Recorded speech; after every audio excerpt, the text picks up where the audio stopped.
Bonjour, donc voici une petite vidéo avec la présentation du bracelet que vous m'aviez demandé suite au tirage qu'on avait effectué ensemble. Alors, je me suis dit pourquoi pas le remettre en, en condition ce bracelet hein, avec les cartes que nous avions tirées.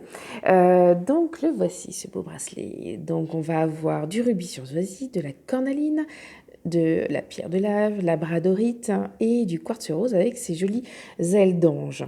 Alors, le rubis sursoisite, donc une pierre de couleur verte, ça vous rappellera quelque chose, hein, parce que c'était une grande attirance qu'il y avait eu bien avant ce tirage hein, pour des pierres vertes.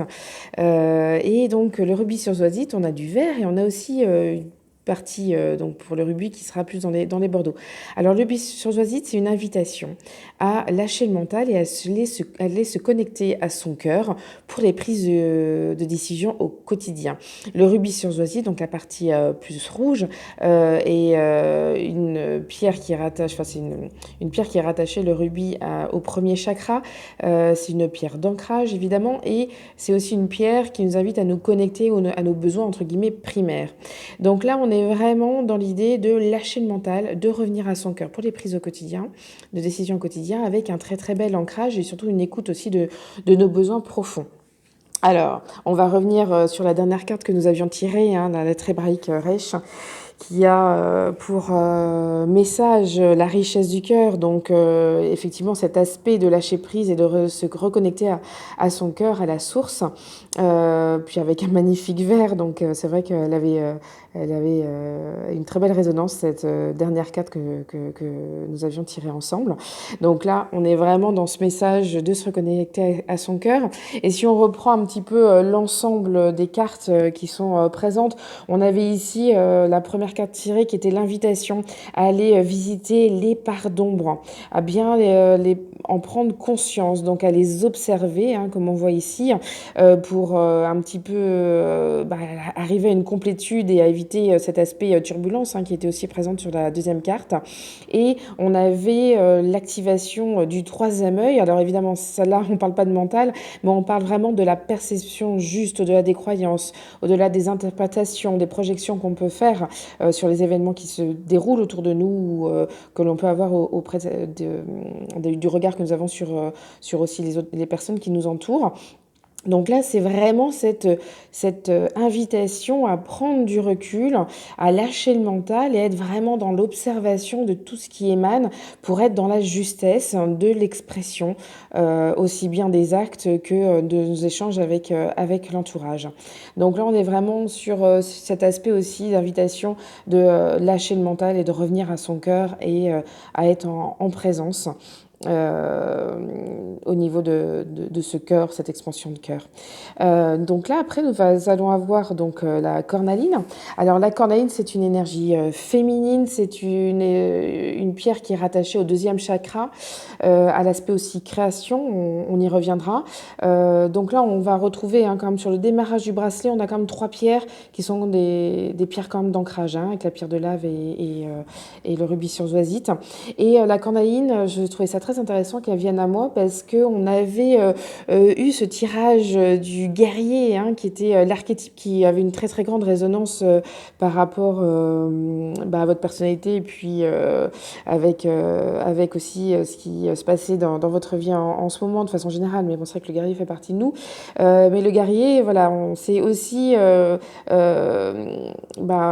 force masculine qui est en nous, mais aussi, on va dire, en contrepartie, quand il y a l'excès, d'être dans une certaine dualité éventuellement avec l'environnement, avec soi-même, et d'aller un petit peu tête baissée sans vraiment être un petit peu dans son mode isolé.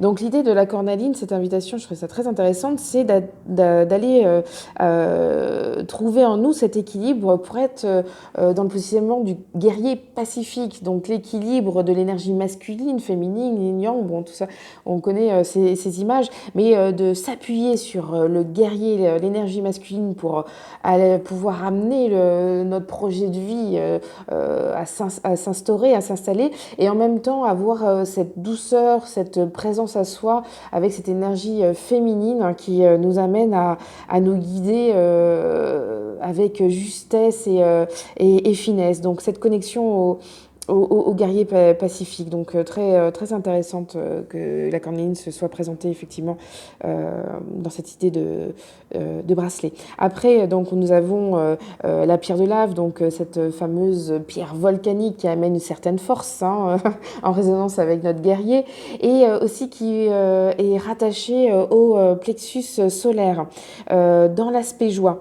Et là aussi, il y avait une belle corrélation avec cette invitation à se reconnecter à notre cœur, à être dans notre observation, dans notre présence.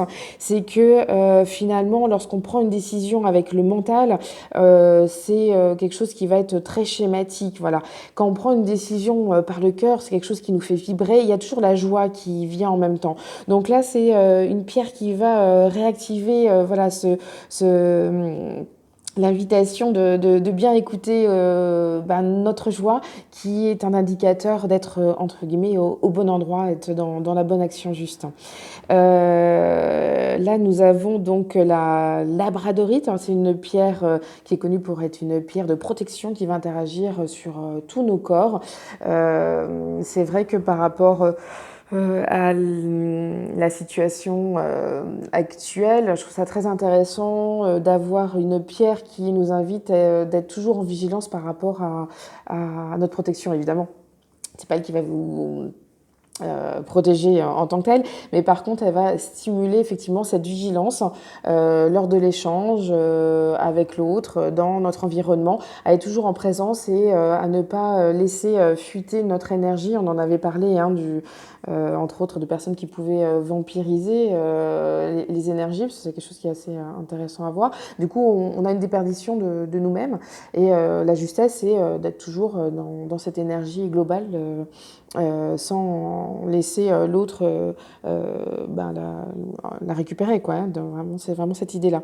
Donc finalement, ça revient aussi avec voilà, toute cette partie-là où on était sur l'idée de bien focuser, de bien être en présence par rapport aux turbulences. Là, cette pierre va aider à garder, finalement, elle est un petit peu réalisée hein, autour de celle-ci, voilà, de toutes les énergies qui nous entourent, et d'être vraiment dans cette pleine possession.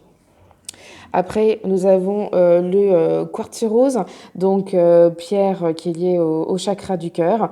Je trouvais intéressant évidemment qu'elle soit au centre de ce bracelet, parce que finalement c'était vraiment au centre aussi du tirage, de se reconnecter à notre cœur, de laisser aussi cette écoute au flux de la vie, donc de lâcher le mental, de laisser le cours, l'instant se présenter, être dans cette écoute, dans cette observation, malgré les tumultes qu'il y a au quotidien hein, dans notre vie, d'être vraiment dans cette présence du cœur, voilà, et d'activer ce guerrier pacifique qui nous permet d'appuyer ce projet de vie hein, qui était représenté ici par cette carte hein, qui nous invite à être dans cette présence, dans ce focus pendant une année.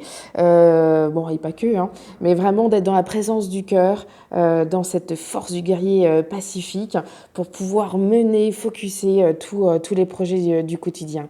Voilà. Bon, c'est un petit peu rapide, hein, parce que j'ai un temps donné, entre guillemets, pour les vidéos. Je peux pas rester très très longtemps, mais voilà. Je pense qu'on a fait un petit peu le tour de la question, et puis on aura l'occasion d'en rediscuter très prochainement, j'espère. Au revoir.